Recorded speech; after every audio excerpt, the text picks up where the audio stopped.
মাত্র 9 মিনিটে হাওড়া থেকে শিয়ালদা ইস্ট ওয়েস্ট মেট্রোয়ে দ্রুত যাতায়াত। হাওড়া সেক্টর 5 মেট্রোর গ্রিন লাইন। গড়ে 5 থেকে 7 লক্ষ যাত্রী হবে আশায় মেট্রো। স্টেশনে রক্ষীর সংখ্যাও বাড়াবে মেট্রো। টিকিট কাউন্টারে অতিরিক্ত কর্মী।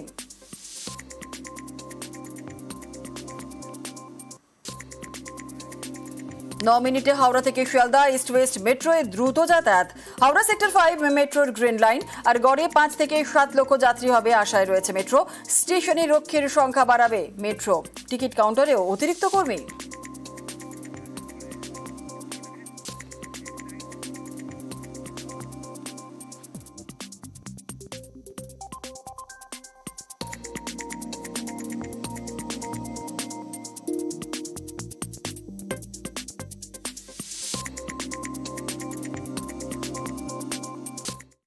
তালিকায় ভুতুড়ে ভোটারে প্রশ্নে কমিশন।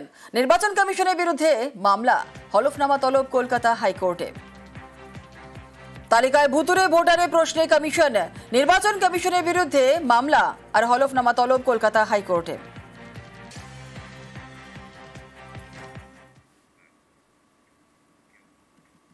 এসআইআর ও সংশোধিত ওয়াক অফ আইনের প্রতিবাদ। ধর্মতলায় আইএসএফ এর বিক্ষোভে ধুন্ধুমার পরিস্থিতি।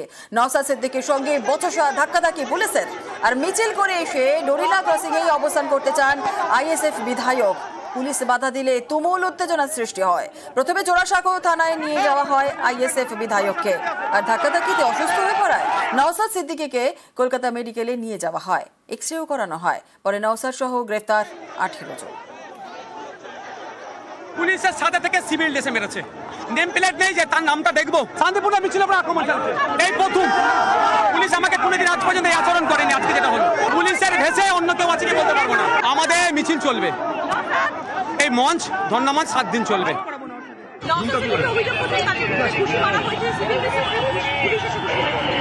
আপনারা বললেন, আমরা নিশ্চয়ই খতিয়ে দেখবো। আমাদের তো এখানে অনেকে আছে, সিসিটিভি ক্যামেরা আছে, আপনাদের ফুটেজ আমরা পেয়ে যাব, আমাদের বডি ক্যামেরা আছে, আমরা নিশ্চয়ই খতিয়ে দেখবো। এরকম কোনো পারমিশন করা নিয়েছিল এই কর্মসূচি পালন করার জন্য? না, জানিয়েছিল ওনাদের বিকল্প দিন এবং সময় দেওয়া হয়েছিল, যেটা ওরা মানতে চাইবে।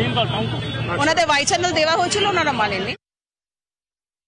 একজন জনপ্রতিনিধি, তিনি সাংবিধানিক যে অধিকার সংবিধান দিয়েছে, শান্তিপূর্ণভাবে ওয়াকআপ নিয়ে আন্দোলন করছিলেন, এসআইআর নিয়ে বলতে এসছিলেন, এই রাজ্যে ওবিসি একটা বৃহত্তম সেটা নিয়ে বলতে এসছিলেন, সেই জন্য তাকে গ্রেপ্তার করা হয়েছে।